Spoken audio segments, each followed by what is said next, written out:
you have a lot of agents working. You got the biggest brokerage in Abu Dhabi. How do you make sure that they are representing you in the same way that you represent the brand? We are quite picky about the way we select to work with us. Who is not pure at heart doesn't have a space in our company. How do you get them to care about what you're building as much as you do? Good question. As agents, they...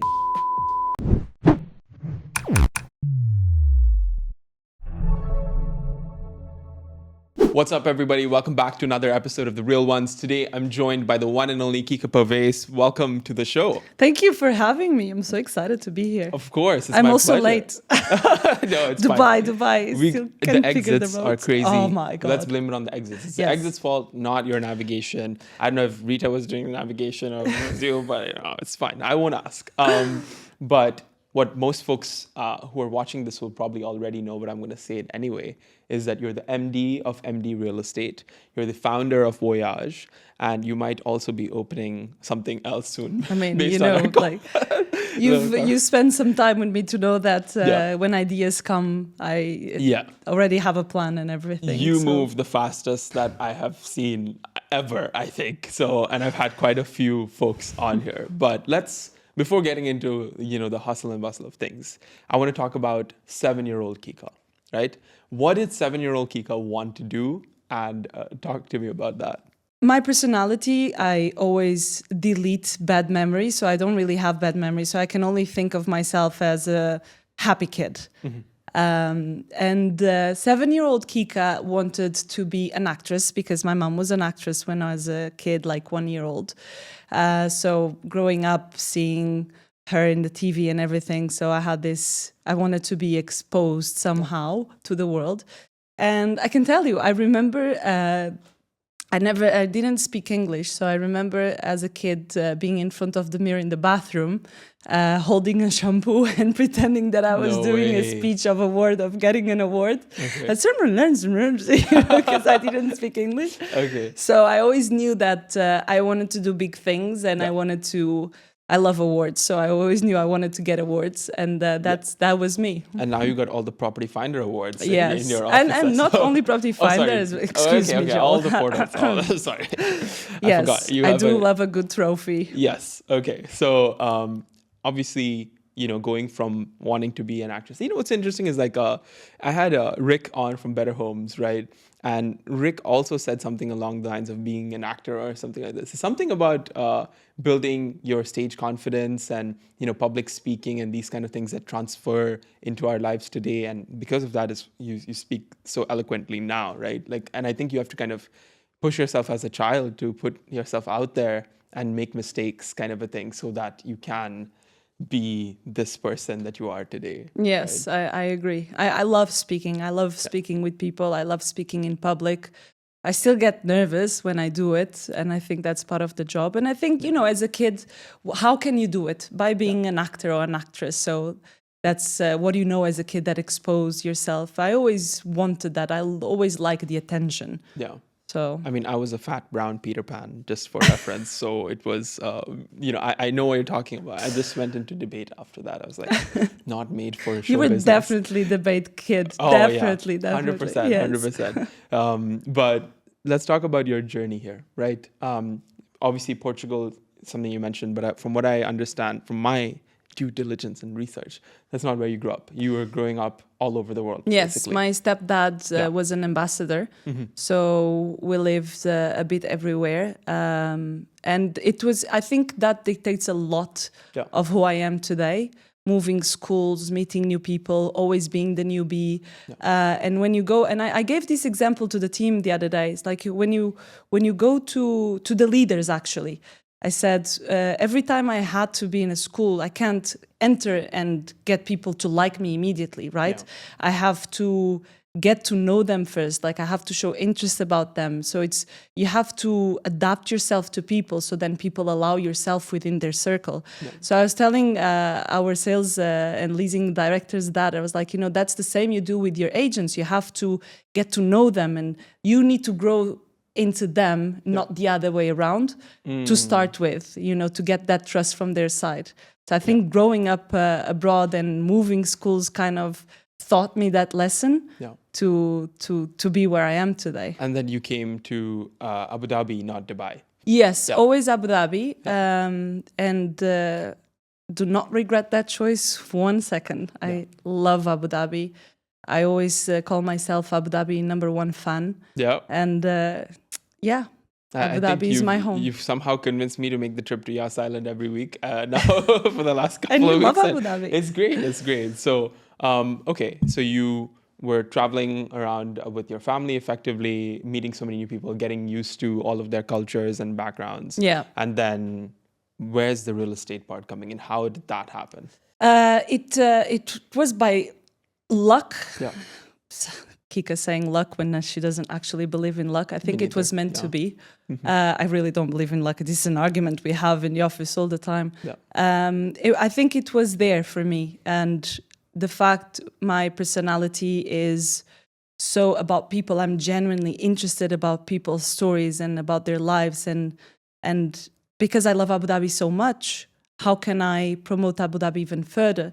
So I started real estate when I arrived, and I immediately loved it. I was like, oh, let me do this just, until maybe something else will come up. And I was like, no, this is forever. I really, really liked the feeling of closing the first deal and the feedback and helping people coming to the country. And it was, yeah. Talk to me about that passion of like, a lot of folks tell me about this. Like, I love the process of kind of seeing someone buy their dream home or, like it's kind of, they're so passionate about it. And obviously for me, that's technology and like why, that's what I'm excited by and things like that. And real estate is a great space for disruption in that context. But I always struggle to understand the love that agents have for, helping a client buy their dream home. What about that is so exciting? I'll tell you a story. I have these clients, and they've been my clients for 10 years.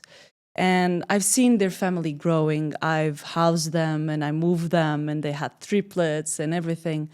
And I think the fact that you feel that these people trust you so much, and they trust your advice, and you're always able to advise them the right way. I don't think we're sellers at the end of the day. We're advisors. No. We're consultants. That's how I see it. And I think when someone trusts you that much, like you really have to own up to that. So these clients every single year, they call me.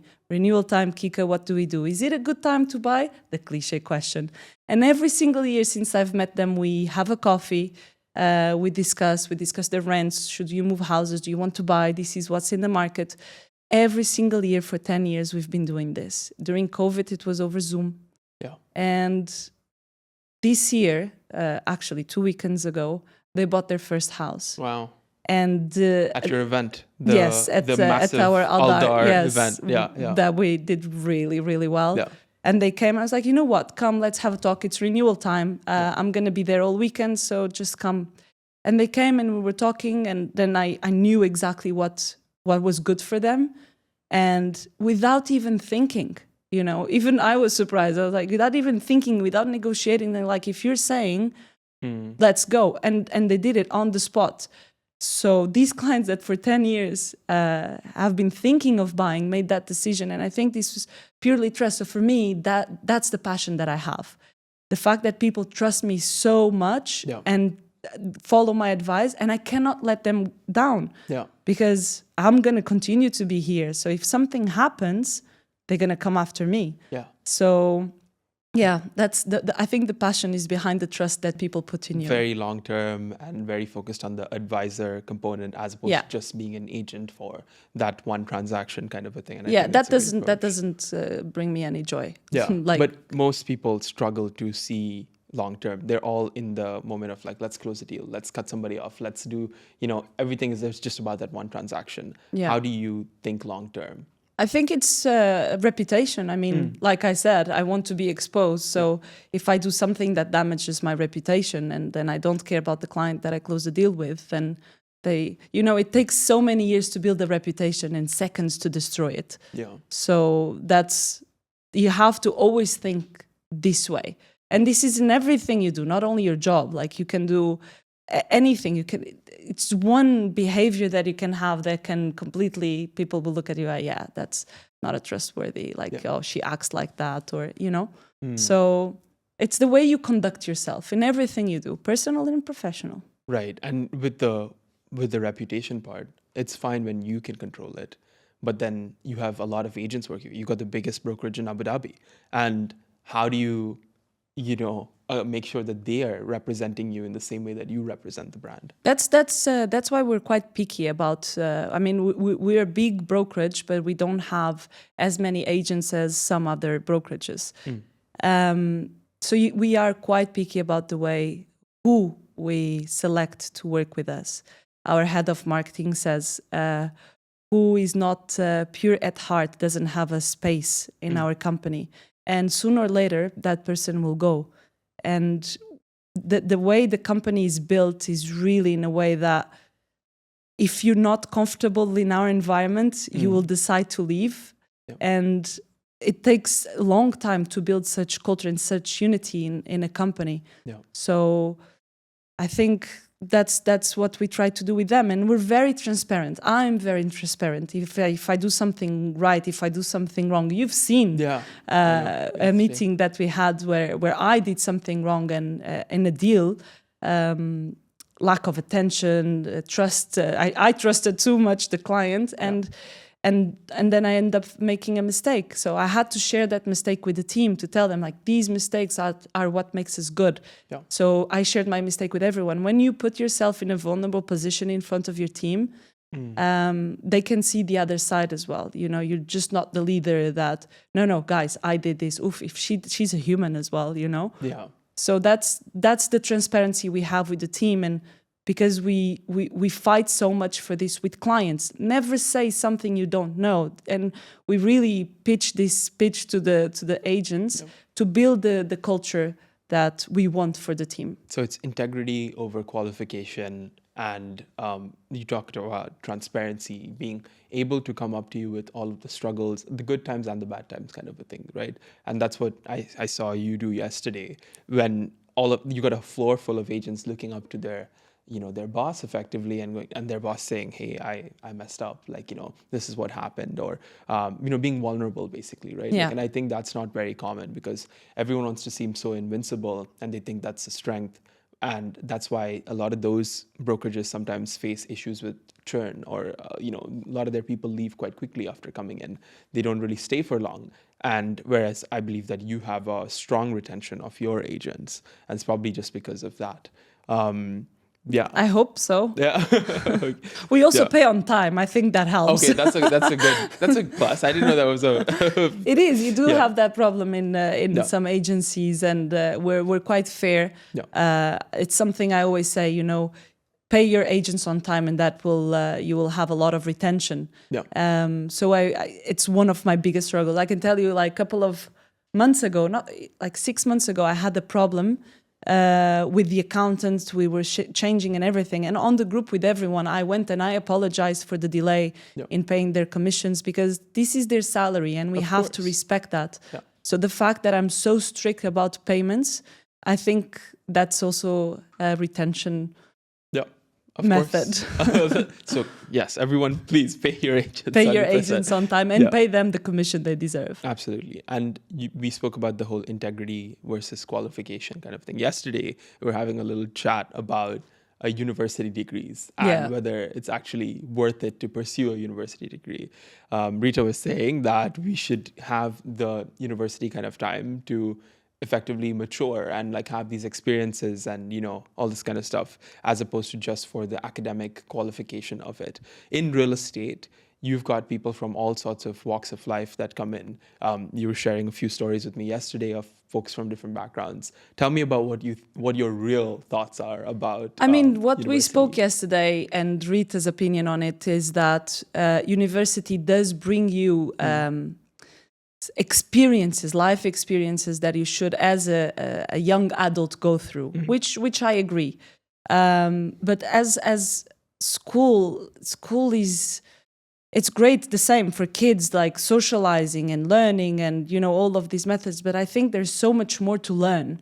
There's so much more. We're not teaching kids today. Like they're studying the kings when, of course, it's history and everything, but in fact, like we don't really teach them financials, for example. And this is a big problem. And then when you go to university, and yes, of course, to be a doctor, to be a lawyer, to be like, there's so many university degrees that actually give you the tools to then apply into the career that you want to. But some, I would say that I don't think you need to go through that. But it's personality. Some people do need to go through their experience. Some people will learn more if they're on the street working. The street teaches you a lot if you go immediately and start working. So if I have someone coming to me and telling me I don't have an university degree and I'm not interested in university, I want to work, I've always wanted to work, and I want to do real estate, I'll be like, okay, let's do it. I won't shut my door to that person, because you can learn and have those experiences. It's entirely up to your personality. Yeah. So that's what I believe in. Of course. And like, let's say I'm a young agent today. Say I'm like 20, 21, for instance. How do I make my mark in real estate when there's people that are significantly older than me? There's people that have more experience, more contacts, possibly just like a longer lead list, basically, right? So how can I, get ahead in that sense? Well, how to set myself if apart? you work with me. Of course, step one. If I knew what I know when I was 20 years old, I would have been even better, So I think if someone on like the Gen Zs, right? It's the Gen Zs. The Gen Zs? The Gen Zs. That tells me you're not Gen Z. I'm not a Gen Z. The Gen Zs. So, of course, yeah. The Gen Z. So there is, and I think like you are the exception to the rule in terms of your hard work and everything you've done so far, which we'll talk about that in another day. But you have a lot of, the Gen Z mentality is very much comfortable. Let's put it like that. Like if you go to my generation, it's a complete different mindset. So a young adult that comes to me and like, I want to work in real estate, how do I do it? If they understand the hard work that they have to put behind, because it's not about connections when you're 20 years old. It's about kind of still having the school ticks, studying a lot, getting as much knowledge as you can. So when you're in front of a client, it's not about your connections, it's about your knowledge. Yeah. So that's what I say to our young agents, like study as much as you can. Be a dictionary, when it comes to information, because you still have it from school and maybe the first years that you decide to go to university and then you quit. Yeah. So you still have that study method in you. So use it, study, and that comes, it's with time. I knew when I started real estate that will come, the contacts, the connections and everything. So I always made sure to know everything about what I was selling or leasing. Like I knew it inside out. Become the expert. Knowledge first, and then everything would flow with time. People will start to get a word of mouth and everything. So that's what I tell them: study. Always have an answer for whatever you're viewing, and if you don't have the answer, tell them. It's okay not to know. Yeah, it's better than over-promising and then finding out the hard way. All right. So, and obviously, we've seen Abu Dhabi take off in a massive way. Obviously, we know that in terms of like the financial capital and the country's capital, we knew all of this going in. But what don't most people understand about Abu Dhabi in real estate, Abu Dhabi in general, and where it's going? Most people don't understand. I don't think that's a problem anymore. I think Abu Dhabi really positioned itself. There is a big spotlight in Abu Dhabi today. So, but I'll ask you the question. What was your thought about Abu Dhabi before starting to come to Abu Dhabi? I think it's just the willingness to do business and kind of how quickly you move. Because here, I think in Dubai, we are oversaturated with so many people trying to attack us with whatever they're selling, kind of a thing. Whereas in Abu Dhabi, you're still able to filter for pretty high quality kind of folks, and you're not really bombarded by so many of them just yet. So you're able to kind of, when you do see something that's reasonable and something that you can kind of make a deal on, you want to get it done kind of a thing. And that there's that eagerness to do business.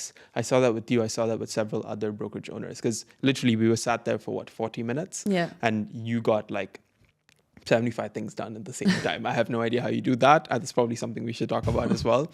But the willingness to do business and the sort of capability and intellect of folks that are there is extremely high, right? And I think it's very limited.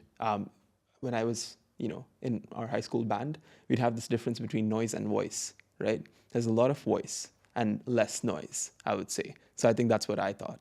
Yeah. And why didn't you come earlier? Oh, I wasn't in this earlier. That was the problem. I didn't have a thing to go there earlier for, because But you grew up here. Yes, correct. So, and how many times do you actually been to Abu Dhabi? Yes. I can count them on my fingers. Exactly. That's what I'm saying. And that's the perception people have about Abu Dhabi. It's too far. But more and more, like I said, you see it changing. I see lots of my Dubai people coming way more to Abu Dhabi now. And I think it's changing. Like you said, I think slowly the world will start speaking about the UAE and not Dubai. Yes, gotcha. I think that's really big. It's changing because the voice of the people in Abu Dhabi is very strong. Yeah. And the way we do things, and it's very correct. Right. That's how I see it. Got it. And in terms of real estate, what do you think is exciting in the next few years for Abu Dhabi? I was in a conference the other day, I don't know when, and I was in Dubai, of course, in a room full of people, and I said, who in this room would have liked to that they bought a property 10 years ago in Dubai? And everyone raised their hands, and I said, that's Abu Dhabi. You have the chance, don't miss the train. Yeah. So that's how I see real estate. Everything that is happening, the exposure to the world, the tourism, the short-term leasing, the plans. It's beautiful, exciting. And, sometimes I pass by places and I'm like, in 5 years' time, I'm going to pass by and this is going to be completely different. And that makes me so excited to be part of that journey. I think that's really exciting. And again, it shows that you have such a long-term view on things. Talk to me about entrepreneurship, right? We've spoken a little bit about real estate, a little bit about Abu Dhabi. What's the hardest part of all of this for you? Running this big ship and actually multiple ships. What is the hardest part of that journey for you? I'm still learning. The biggest lesson I've learned, because I was working a lot in it and on it. Okay. So, and I've always micromanaged quite a lot. Yeah. So the biggest lesson I learned was how not to micromanage. And the hardest thing as a leader is to find the right people that can do the job that you don't have to micromanage. That's the hardest part. How can you fully delegate? And that started with our head of marketing, actually, because it was in 2020 when I hired her, was like a big investment for us to do as a real estate company, a boutique real estate company, to have a full in-house marketing department. And I remember I used to wake up in the weekend and go on the stories and like messaging her, don't like this, remove this, there's a mistake here. And oh my God, she had a lot of patience for me, and she would always reply and say, yes, you're right. The fact that she grew a lot with me and I grew a lot with her. Today, I can tell you, I can spend a week without going into our social media because I fully trust what she does. Yeah. So she was the first one that I realized, okay, that's what happens. So you get that part away from your brain because you have someone that can actually lead that department. And then eventually it came for the Majd and Ghassan, the sales and leasing directors. They were agents. Yeah. Their story is quite interesting. They came to us. They actually approached Rita because she speaks Arabic and I don't yet. But you can speak some Arabic from what I understand. I'm learning. Okay. Yes. Are we going to drop that on this podcast? not ready yet. But they approached her. They're like, we heard so much about MD. We love everything that you guys do on social media. We want to be associated to that brand. So I interviewed them. Yes, guys, come in. They start working, and they were amazing as agents. And like did everything I believed in as agents. And one day they both came to me. They're like, Kika, the company is lacking of an off-plan department. And I was always very driven in leasing and secondary sales, like many agencies in Abu Dhabi. So I was like, it's not really my field. As an agent, there wasn't a lot of off-plan when I used to do that job. So I was like, okay, prepare a presentation and I'll see it. And they came with the presentation and I absolutely loved it. Of course, they had from Rita. I loved the presentation. It was so well presented, the plan and the passion behind it. So I was like, okay, go back and do the same for the full company. They were like, what? Yeah, sales, leasing, off-plan, secondary, everything. What do you mean? Yeah, do it. So don't ask questions, do it. So you're hired to go and do it for the whole company. So they went and they came back 2 weeks after with the presentation for the full company. And I was like, that's it. These are my leaders. These are the ones that I have to delegate such big part of my role. Yep. And when I told them, I said, I don't want to be involved. I'm here for advice. I'm here for solutions. I'm here for creativity. I'm here to help you growing, but I don't want to be involved. And how do you kind of trust them to like care? Actually, to be fair, my question is more, how do you get them to care about what you're building as much as you do? Good question. As agents, they were really like me in terms of like their values and everything. And as people, the way they are as agents, they're taking care of your business and they're representing your image and your brand. And I think that was the reason behind it. Like, because if they are like this as agents, imagine what leaders they can be. Yeah. And because I have this passion and they really trust me and believe in me and they look up to me and I look up to them today as well. Yeah. I think that it's a connection. It's not, they're not employees. Yeah. We have a connection for life, even if in the future everyone goes through their path. This is what we've created together. Seeing the results of what we create makes the bond very, very strong. Right. And obviously, along with trust in this business, another huge factor is technology, right? I know that you have so much of your tech stack, built out, which made it very difficult for us to do anything. But at the same time, talk to me about how important technology is in your business today and how you're leveraging it to help your agents.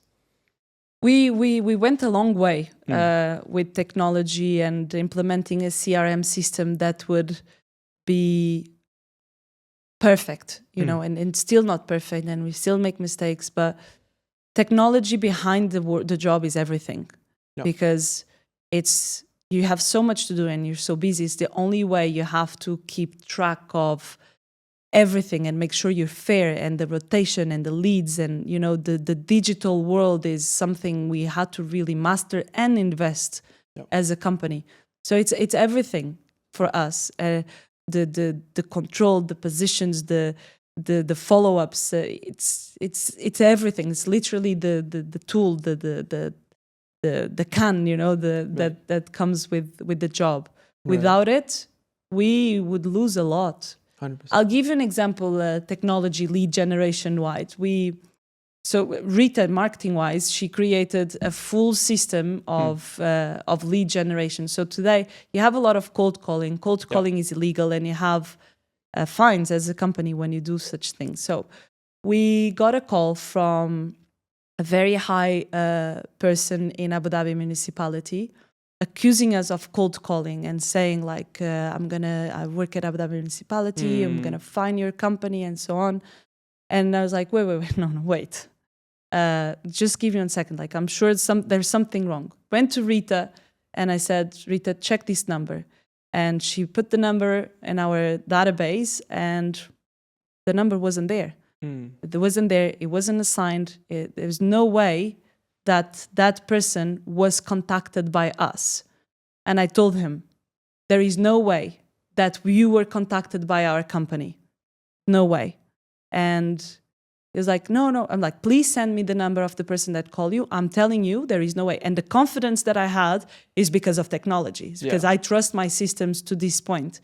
And eventually he apologized, and it wasn't us, of course. And it saves us a lot, and we got someone very close to us with that. Yeah, that's crazy. So I mean, it helps you just keep a track of everything and know, what needs to get done. And the same way, the other way happens as well. You have competitors putting some numbers in our lead generation campaigns. And when people call us, I'm gonna sue you and this, and we send them we send the proof that your number was inserted in our campaigns. I think that's what a lot of people don't understand, because they're constantly trying to call up these random people who don't want to talk to them, and they're missing out on folks that actually do. And I think that's such a good testament to your marketing and tech kind of coming together, because inbound is always the best, right? So that's really interesting. What's your favorite quote about entrepreneurship? Yeah. Oh, I actually said this too. I came up with this one. Mm-hmm. If you act as an employee, you will never be an employer. Gotcha.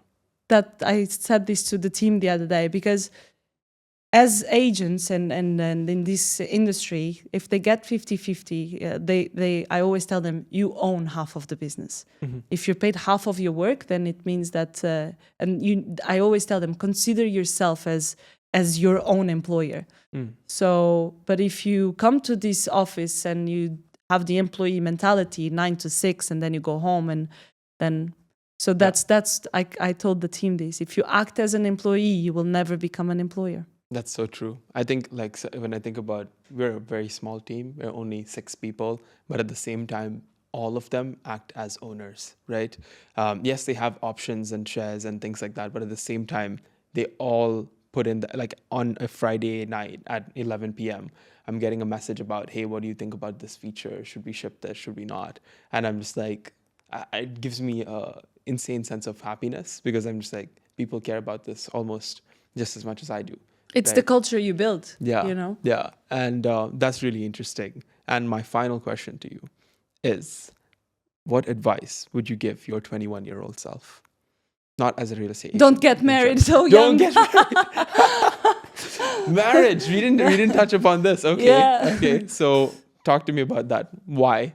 Why? No, I mean, I have 2 beautiful kids out of that marriage, so I don't regret it. But I think, you have so much to learn still when you're that young. Yeah. And I got married very young, and eventually then divorced. Yeah. So I think I would say that you reach the highest of maturity when you're on your 30s. So that would be an advice, like, wait until you give that step, wait a bit. But, I always thought I was so mature and so this, like, as a proper 20-year-old, I know what I want for life, and, Yeah. I mean, it's natural, right? Everyone thinks that at whatever stage of life, like, I know the most for this time, but then no one can see 5 years from now kind of a thing, what's happening. So that's really interesting. I've never had that. It's usually something motivational kind of, but like, I like this. I like, don't get married today. Which is like, I mean, sending this to all the Indian parents in the chat right now. Yeah. No, I think it's, I mean, it's part of who I am, of course. And it's just like, there's so much to learn. And, as a young kid, you always think that you know it all. And still today, like, there's so much that I learn every single day. So imagine, maybe in 10 years' time, I'll be saying, oh, don't do what you thought you was amazing at 30, Yeah. So it's like, you're always learning. And my advice would be, like, now on a serious level, my advice would be, like, work as hard as you can, because when you're 20, you have so much free time. You have no worries. Yeah. You don't have, like, if you live alone, you live in a studio or something, like rent, bills, kids, school, cars. I don't know. There's so much investments, and at 20 years old, you have freedom of time, and that is so powerful. So work as hard as you can, that you can then put your foot in a break in 10 years' time. That would be my advice. Work as hard as you can, because you have the freedom of time, and that is very, very precious. I know I said that was the last question, but I feel like I've missed something. Maybe I didn't ask you something in this interview. Is there something that you think that I haven't asked you? Okay, I know. Mm-hmm. How did you do such a successful event with Aldar? Mm-hmm. That's a very important Subtle question. Flex. Okay. Yeah. Yeah. And our event was very, very successful. Not only we smashed Aldar's target, we smashed our internal target. And the reason why is because at MD, you're not just a number. We look at every single person, from the admin, from the agents, the leaders, everyone. We look at every person as a person. We know how much it means for someone to close a deal. We know the story behind it. We know, and we celebrate together. We know how important it is for that person. We know how hard that person worked to close a deal. And because we care, and because we know, and you're a person, we don't. It's and you heard me saying this to the agents the other day. I want to promote them. I want to make them superstars. I want to make them successful. That's what I love about this job. And because we are this way is the reason behind our success and our performance in that weekend with Aldar event. You know, I know a lot of people are probably listening to this and thinking, but that's what everybody says. Like, no, you know, that's not. They might say it, but they might not really know what the implementation or the doing it part of it looks like. And I've seen that happen in your office while I was sitting there. Yeah. The guy, I forgot his name. He had just closed a deal.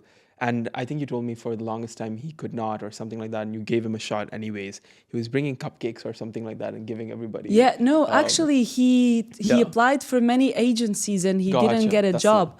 And oh my God, like that, Khalil, he's unbelievable. Yeah. He does 15 viewings a day. Yeah. And he's the kindest person you will ever meet, you know? And the fact that as a leadership, of course, you won't know everyone, all your agents, but because we're so multicultural, and I'm a European, and I have a very strong Arabic leadership as well. So we all have our role with our own people, you know, and being represented this way, and them knowing. I can tell you, Majd and Ghassan, one of the agents had a problem with money, like last year or something. And Majd and Ghassan went, and he couldn't have bank transfer. They collected the check of his commission and went to his house at night to give them the check of his commission. So these small things that we do is what makes the difference. And I can tell you that you won't see that a lot in the market. And after the event, we all went for dinner, and we spoke about it as a team. We were like, I will tell you, I don't think there is a company that does what we do with our own people. No, I love that. So that was a phenomenal story, and I've seen this in action, so I can vouch for it 100%. Kika, it's been a pleasure. Thank you so much for coming on, and especially all the way from Abu Dhabi. And I know you've got big events to attend after this as well, but thank you so much for taking the time. My this pleasure. Has been an absolute privilege. And looking forward to the next episode of The Real Ones. You have to tell them to subscribe because they don't listen to me. So you got to the YouTube channel. So one thing Sylvia told me, don't tell them what is the like? Say one thing. Save this, say one thing. Yeah. So 100% guys, subscribe to this podcast, subscribe to Joel's YouTube channel, because I really believe Joel will go very far and you can be one of the first ones. Oh, that's really kind. But thank you so much everyone for tuning in. Come back next week for another episode.